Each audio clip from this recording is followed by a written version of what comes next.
ये हमारी terrace garden में अपराजिता का पौधा है। इसको शंख पुष्पी भी कहते हैं क्योंकि इसकी आकृति शंख के आकार की होती है। ये गहरे नीले रंग और नीले और सफ़ेद रंग के होते हैं। आयुर्वेद में इसका प्रयोग मानसिक शांति, स्मरण शक्ति तेज करने और त्वचा संबंधी रोगों में भी किया जाता है। इसको 4 से 6 घंटे की धूप मिलनी चाहिए और मिट्टी में थोड़ी नमी रहनी चाहिए।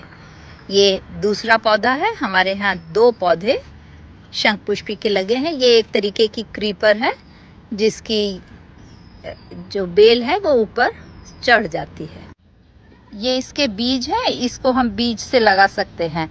और आजकल इसकी चाय भी बहुत फैशन में है जिसको हम ब्लू टी के नाम से जानते हैं।